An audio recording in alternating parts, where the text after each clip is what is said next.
Have you ever found yourself feeling a certain way about a brand, even if you've never actually tried their product? You know, that gut feeling? Well, that's the magic of marketing. And trust me, it is so much more than just flashy ads and sales pitches. So let's peel back the curtain and really get into the science and the art behind it all.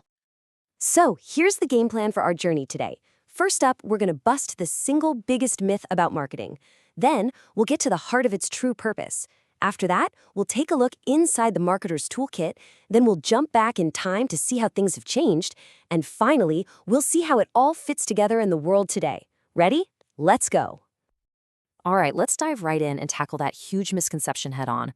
Look, if you've ever thought that marketing and selling are basically the same thing, you're definitely not alone.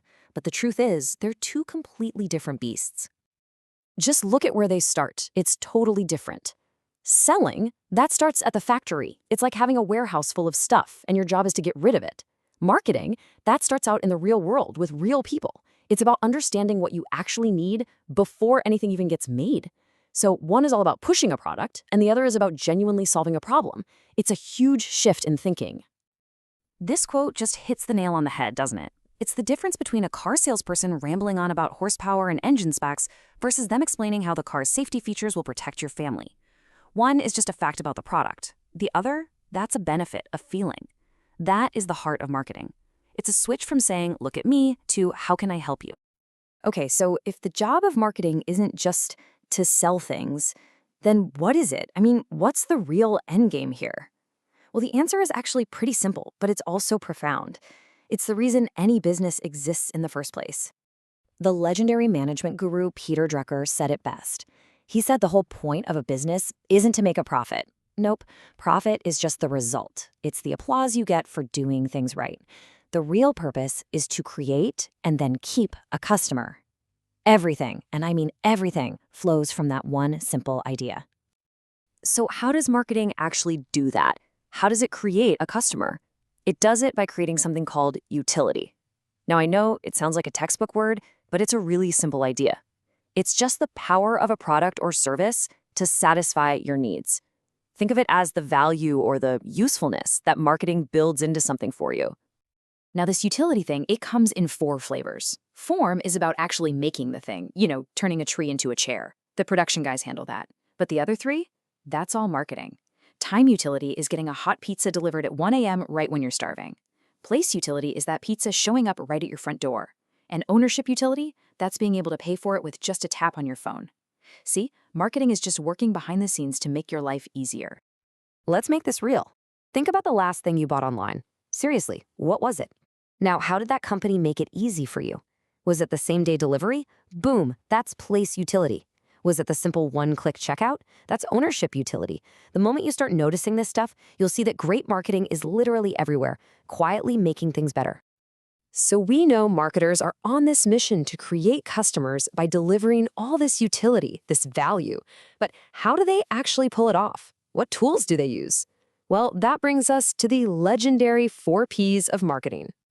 Okay, think of this as the marketer's control panel. And right smack in the middle, the most important part is you, the consumer. Everything else is built around you. And the 4 main levers that marketers can pull to get things just right are product, price, place, and promotion. Let's break them down. First up, we have product. Now, this is way more than just the physical item. When you buy a new phone, you're not just buying a piece of hardware. You're buying the sleek design, the user-friendly software, the beautiful packaging it comes in, and even the support you get when something goes wrong. All of that, that's the product. Next is price. And wow, this is a tricky balancing act. Think about your daily cup of coffee. The price has to be low enough that you're willing to buy it, but high enough for the shop to make money. And it also has to be competitive with the other coffee shop right across the street. It's a real tightrope walk. Third, we've got place. This is kind of the unsung hero of marketing. It's the entire logistical puzzle of getting the product from the factory into your hands. I mean, just think about the fact that you can buy a can of Coke almost anywhere on planet Earth. That is an absolute masterpiece of place strategy. And finally, promotion. Now, this is the part everybody thinks of when they hear marketing. It's the TV commercials, the social media ads, the billboards. It's how a company tells you its story. Just think of Nike's Just Do It. That's not just a slogan, it's iconic promotion that has sent a powerful, consistent message for decades. So this whole idea of putting the customer first, of carefully mixing these 4 Ps, it feels so normal to us now, right? But believe me, it was not always this way. To really appreciate modern marketing, we've got to see where it came from. So let's hop in the time machine for a quick tour. Way back, it started with the production era. The motto was basically, if you can make it cheap, people will buy it. Then came the product era, which was all about build a better mousetrap, and the world will beat a path to your door. Well, when that wasn't enough, things got aggressive in the sales era. It was all about the hard sell. The big aha moment came with the marketing era, when companies finally realized, hey, maybe we should ask people what they want before we build it. And that's evolved into where we are today, the relationship era. It's no longer about a one-time transaction. It's about building a connection that lasts. And the difference between the old way and the new way is like night and day. Think about it. It's the difference between a pushy salesperson who just wants to make a commission today and your favorite neighborhood cafe where they know you by name and start making your usual order the second you walk in. One's a transaction, the other's a relationship. That's the huge shift.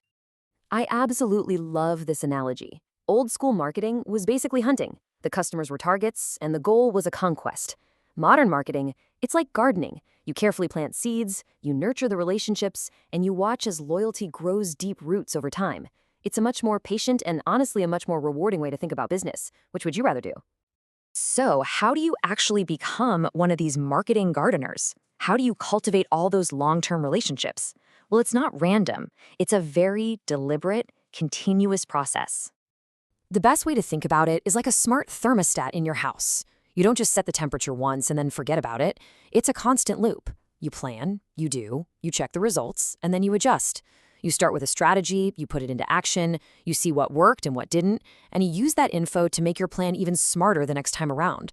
It's a cycle that never, ever stops.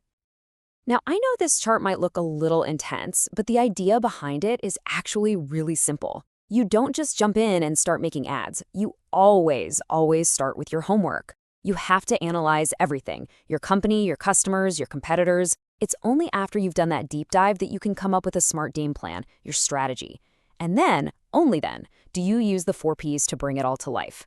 The tactics always serve the strategy, never the other way around. So from now on, when you see an ad, or you walk into a store, or you use your favorite app, I want you to ask yourself this one question. Is this brand trying to hunt me, or are they trying to be my gardener? Are they just looking for a quick transaction, or are they trying to build a real, lasting relationship with me? I think you'll find the answer tells you everything you need to know.